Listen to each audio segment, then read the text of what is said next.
Hey everybody, welcome back to the channel.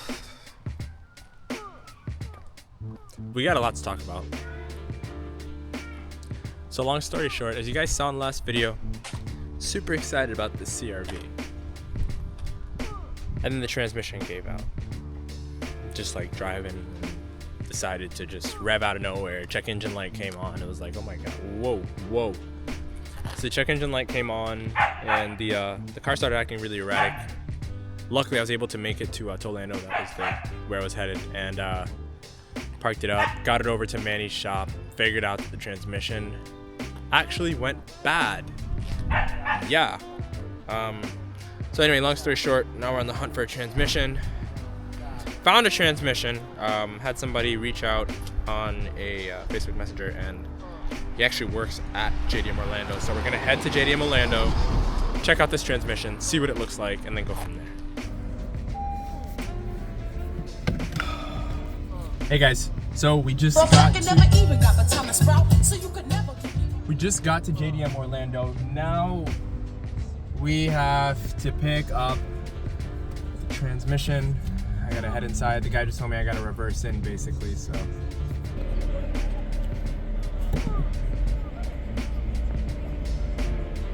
How far up do you need me?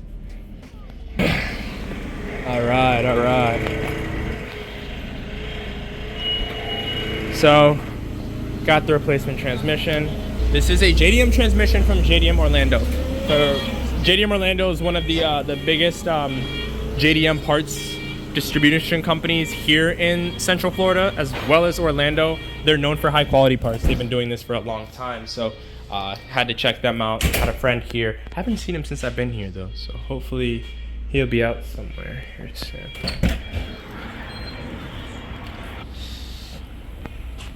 Whoa, super JDM. Oh, someone's gonna love this. If anybody knows what axle came green, I have no idea, because when I see that, I don't know, I think it's a Kata or something. It's weird. All right, so backstory. Nice. Okay, I would do it. I would honestly, I would do the swap, but I know I'm not. I don't want to deal with it. I'm just so. Lewis from JDM Orlando reached out and said that he had a kid that could do it at a pretty effective price for me. It works for me. The price and the timing of all of this is played a big factor into how I shot the content going along the way. But I'm shooting this in the sense of this could happen to anybody, because I was very shocked. This should not happen to a car I just bought 2 weeks ago. I mean, I did the service on the trans. You know what I'm wondering though? I'm honestly wondering if me doing the service on the trans, because I did it the proper way, drained the transmission out, made sure it was 3 quarts at least, put the cap back on there, and put 3 quarts of brand new Honda ATF in there. Well, not brand new, it's all brand new, but Honda ATF. I went OEM, I tried to do it right. Car ran great for like 2 weeks, and then all of a sudden just went haywire. So here we are. Again, this could happen to anybody. This car has 310,000 miles as stated from AutoZone, which is interesting. Tell me what you guys think about that, or if that's accurate. AutoZone said the car had 310,000 miles, but if you look at the odometer, which I know the odometer could potentially have been swapped out, it's at 296. Either or, 296 or 300,000. That's a lot of miles for a transmission that I don't know has been serviced, and I thought it would be a good idea to service a transmission that I don't know has been serviced ever, and it ends up here we are. Long story short, be careful when you service your transmissions. I'm not saying that could be the root of the problem, maybe, because what's basically going on with the trans now is the car is, I wonder if I can take you guys for a test drive so you can kind of see it. Anyway, the car will if you give it too much gas, it'll automatically just start climbing RPMs. It won't really go anywhere. Once you let off the gas, the car will start going. That's sign number 1. Sign number 2, when the car goes to shift, it doesn't shift past second. It'll shift past second when it's cold, but not when it's hot. So that leads to me to think that something's going on with the friction pads that are in that. I'm not sure if it's in the torque converter or if it's in the actual clutch or the transmission itself. I'm pretty sure it's a torque converter. I don't really mess with automatic transmissions, but I'm pretty sure it's a torque converter where the friction pads sit. And apparently over time, the the fluid that's in there that has not been changed develops all of the additives from the friction pads that have been worn and actually helps the transmission continue its life cycle. There's a catch-22 to that. After a specific amount of miles, from what I understand, if I'm wrong, please tell me, we're both learning together. After a specific amount of miles, if you're basically dead. Like you're not supposed to change. You're not supposed to touch the transmission. You're supposed to do exactly this. Swap the transmission in case it goes bad and something like that. Or some people do say that you can trickle in new fluid. Basically do 3 quarts at a time, 3 quarts at a time, drain the fluid, 3 quarts at a time, drain the fluid. Luckily, this transmission is under 65,000 miles. I feel a lot better. And from JDM Orlando, they are telling you to change or swap the transmission fluid. So we're going to go ahead and do that. This transmission, as he stated, has a 3-month warranty, which is great as long as it runs past the 3. And we're gonna put it to the test. I'm gonna make sure we're gonna put it to the test. Not aggressively. We're not gonna beat on it, but I'm gonna treat it as if it's a 2015 car and not a 1999. We shouldn't really have any more issues after that. I figured you guys would want to see this update, and probably the next update we'll do is we'll get with the mechanic tomorrow and kind of see how he does the entire process of installing an RD2 front wheel drive transmission in the CRV. As we saw before, and as I saw on YouTube, not a lot of RD2 content, a lot of RD1 content, but not a lot of RD2 content. And there's not many variables that change in between both, besides the simple factor that one is real-time all-wheel drive and the other one's front-wheel drive. So it's pretty cool to at least have some type of RD2 content out there that is current, and keep that in mind. There's not that many differences. It is now, oh, my watch is dead. What time is it? What time you got? 11:15. All right, so 11:15, now about to begin transmission swap. So why don't you tell everybody a little bit about yourself? How long you been doing this for? I've been doing this since I was a kid. Okay. Been doing this since I was a kid, offering work for like probably the past 6-7 years or so now. So you're still small time then? You're still small time? A little bit. So what made you decide to do something like this though? My own cars. Okay. My own cars, and then all my boys needed work. You know what I mean? Just grew into something. Huh?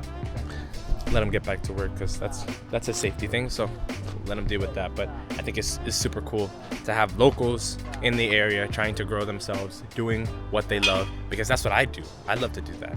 We could have done this transmission at the house. I think it's better to have a local who's trying to grow something for himself and do it regardless of the price of it. And it helps me out too, because even though I'm not doing the work, it's still a good price. Everybody wins.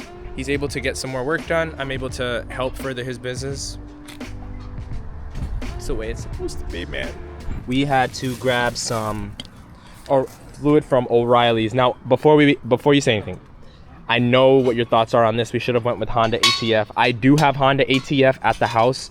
This was not supposed to happen this weekend, so we had to get the next best thing, which this is what I could find. And from what I understand, this is also recommended for this transmission in lieu of Honda ATF, but it's basically just like the reason why we're doing this is because we're gonna run all this transmission fluid out anyway. So I think in the next maybe 5,000 or 3,000 miles, I'll go in there and I'll do another 3-quart flush, and then I'll do another 3-quart flush again with Honda ATF, so that it's basically Honda ATF throughout. And we gave that detergent some time to really get through and not clog up anything. So that's also the process recommended by Honda too, whenever you're doing something like this.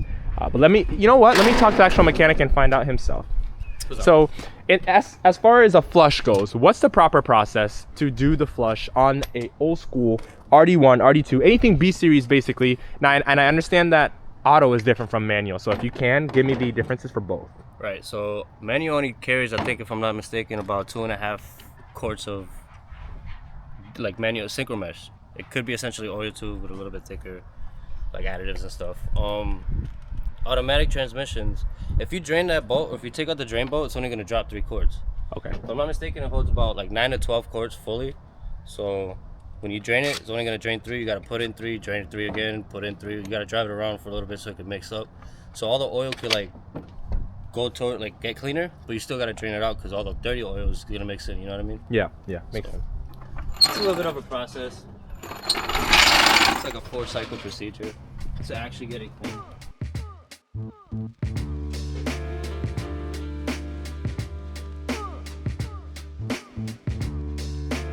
obviously you've done a transmission on this platform before. What's the process to start with? Obviously he's got the intake off, removing wire harness components and excuse me. Yeah, and then where do you go from there? Pretty much just take care of all the top. You disconnect all the solenoids, get the whole engine harness off the top of the transmission, disconnect it, put it to the side. And from there on, you pretty much just go to the bottom, remove everything at the bottom. It should be like CV axles, the shifter cable, and stuff along those lines. And then really one of the last things, so you know you don't have to be down there while there's a mess, like draining the fluids and all that stuff.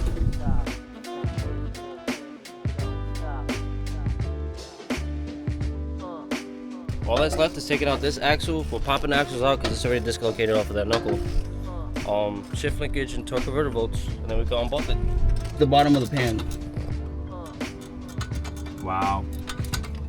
And it's the whole like circumference of the pan going around the block. Do you think it could be coming from somewhere else, or do you think it is the pan? 100%. Mate, Check the crane. what gasket did you put in? Oh, okay, so that's why it's black. Yeah. Truck it's a spec. The first time it wasn't. The second time when he went back in there, it was. Yeah. So he did retorque it. I mean, The same gasket? with the same gasket. I mean, because if you over torque, gasket, no RTV. no RTV. No RTV. I was told for the OEM you're not supposed to put any. You don't need to. That's what I thought too, but looks like it's still leaking. But I'm hoping it's not because of the I think it's because of the first time that it was not torqued down to spec. They over torqued it. Because if you look around like some edges, there's parts of the gasket that are squished out. Like it's not flat how it is around here. Yeah. There's like lumps all over like the lip of the oil pan, which is the gasket pushing itself out. So the gasket might be damaged from the first time. Yeah, it might be gotten stretched and squished too far. after the heat cycle. No, after the first time that it was torqued down. Yeah, but it was heat cycled and then it was torqued down again. I was telling, yeah. Because the first time it wasn't even torqued down. Actually, the first time it was like he went there and he could put a 10 on it and it would just spin. One of the bolts just spun. So from there he hit it with a gun, an impact gun, and then torqued it down. Is what he said after. You don't do that. You hit these by hand. Right. You gotta, cause look, you see it right here. The gasket's flush with the oil pan. Yeah. You keep going over here and you see how like it ovals out. Starting to flatten. There's a whole lip that I'm touching. That's a the bad gasket. leak, dude. That's found some other problems while we're here. So it's probably good that we're doing this. But some of these problems, I guess, one of them is definitely my fault. But there's an additional leak. There's another leak. Where'd you see that? Oh, wait, oil pan. Yeah. It's the whole, pretty much the whole circumference of the oil pan. So the oil pan's leaking again, and you know what? I'm gonna take full responsibility for it because I'm the one that changed it the first time. And when I say changed it the first time, when I changed the oil pan, I didn't tighten the oil pan down to spec. I tightened it to what I thought was spec. It didn't leak too much, but when we went to get the car back on the alignment rack, when the mechanic there retightened it down because he saw that one was loose, and when he retightened it down, he impacted it to get them all tight with his drill. He didn't impact it, but he impacted it to get them all tight with his drill, and then went in there with a torque wrench. So, but the problem is now it's still leaking. So I'm wondering, what did you say could have been the cause of this? I think the gasket got over torqued because if you look like in the edges, you see how this is flush, nice and flush with the pan. If you look over here, there's a whole lip sticking out of the gasket, and it does that throughout the whole surrounding of it. So I think it just got over torqued, and that's why oil's leaking. Pretty much. It's just user error when installation, not faulty parts or anything. It's not the car's fault. It's just user error. You can say me. Or Yeah. his fault. Yeah, you can say me. I should have done it right the first time, and I didn't, and I take full responsibility for that. Hey man, things happen. You live and you learn. Okay, so honestly, do you think that me changing the transmission fluid led to my own demise? Yeah. Definitely. Yeah. Yeah, because whatever materials and from. Do you think that I tried to do it properly, but due to the transmission it was to my demise, or do No, you think just that I too did late. not do it right? You probably just wait. Not you yourself, but the maintenance on the transmission probably happened too late. Okay, all right. That's what led to it, because You're supposed to change your transmission fluid. Yeah, because once it's too far gone, it's better off just leaving it alone and just letting it ride. Okay. Then how would trying you to- know if it's too far? I should have left it alone. I should have left it alone. I mean, really, because you it wasn't bought driving it, so bad. You bought it second-handedly, so you wouldn't know what the prior maintenance was. Right. So Right. It's just whoever actually takes care of the car when they got the car from the beginning till now should have done the proper maintenance. That looks good. Remember, it's a 60,000 mile motor or a tranny, so everything over there is pretty much I wonder if it's gonna drive better too. newer. It should. I might have to change this. This is JDM tranny. Yeah. Yeah, I might have to change the safety neutral switch from the old one to this one because this plug is not the same. Okay. I didn't know That's the that. only There's thing. a difference from Jap spec. Mm-hmm. How come? Is there a reason? Oh, no, you I have probably no know idea. that.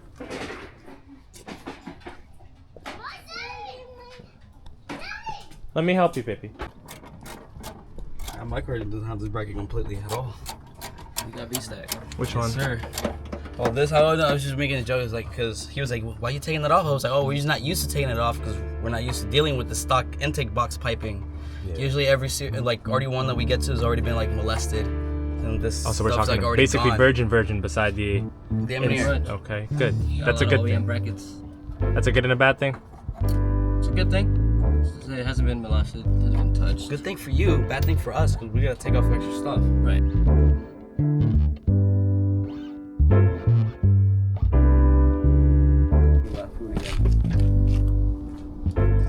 You got 17 gear wrench? Yeah, I was just using it down here.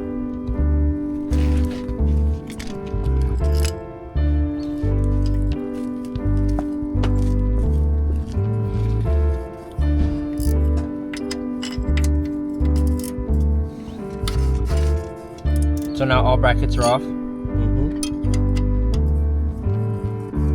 Wiring's basically done. Yeah, all the harness is off.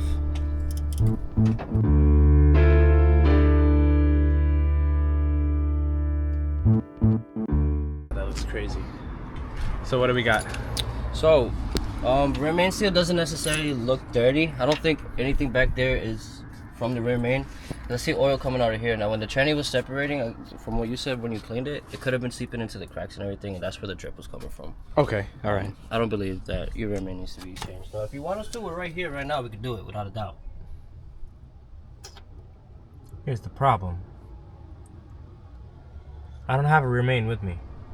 And if you put one in, it would have to be Velcro. Right. Right. Oh! So now we're back to the same predicament. Here's the for thing oil though, pan. it's not leaking. No, it's not.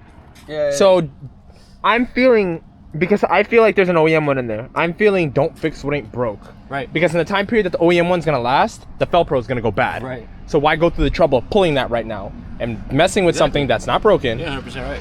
Because guess what? At some point I gotta learn my lesson.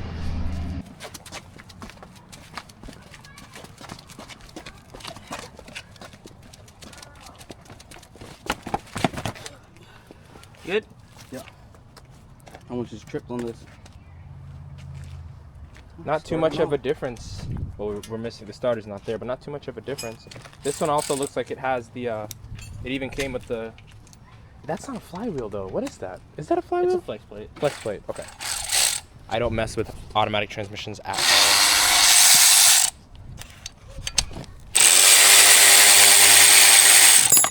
At least they give you everything that you need. Yeah, that's awesome.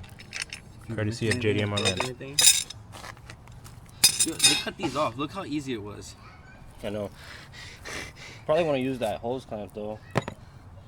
Look, the hose clamp's good. The hose clamp's hose clamping. That's what I'm saying. What are you saying- taking off the hose clamp? Look. Oh, that one wasn't as loose. I don't think they had the time. You gotta to even change this bother. too. Mm-hmm. Together or separate? I feel bad Just because together. knowing that I potentially did this, even though it was in GP, and in good faith, sometimes you just don't. And I hope a lot of people see this because this is real world. I did this for a reason. This is not a shop. I didn't want anybody to say, well, now you still can say that I did this because technically I did do this, but did this here at home, something anybody can do. And like I said, support your local businesses, support people trying to get their businesses off the ground. I'm still trying to get my business off the ground. I get it. this is exactly the way I do it. And I learned a lot too.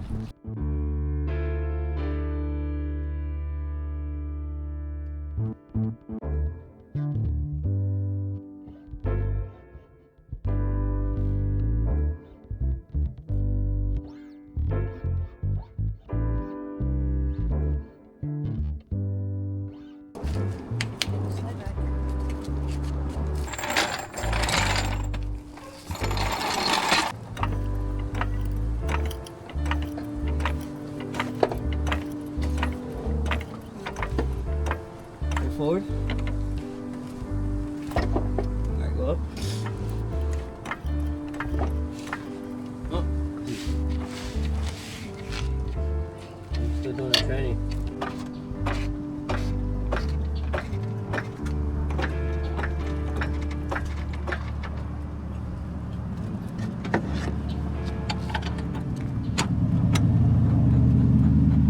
That's it. Now the first part's done. Yep. Now let's just finish putting everything back on. Now this is the easy part.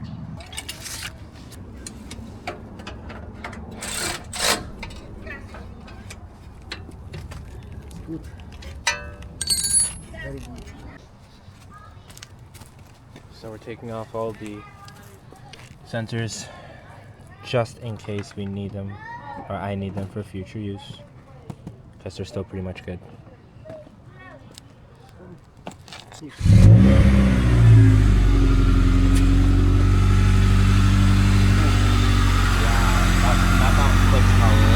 Alright guys, so we're gonna go for a test drive.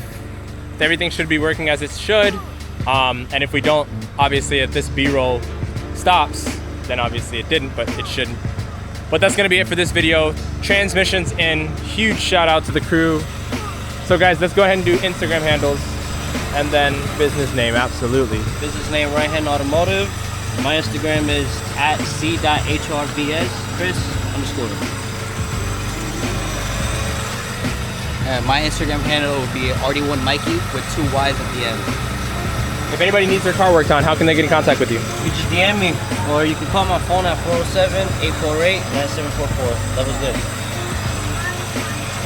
All right, so the test drive is going to be to the bank to get these guys paid for the awesome service they did. Like I said, this could have been something that we did at the house, but doing it this way, obviously I learned something. I'm no master in this. I'm still learning a lot. I've been surrounded by cars for a long time. Doesn't mean I'm a master at anything. I'm always willing to learn, so it's great to see even the knowledge that they have, or great to learn some of the stuff that they've taught, and other people who are going to be helping me on this adventure of building this media vehicle / RD2 daily budget vehicle. Again, that's going to be it for this video. Thank you guys so much for watching. Please be sure to like, share, and subscribe, and we'll see you guys next time.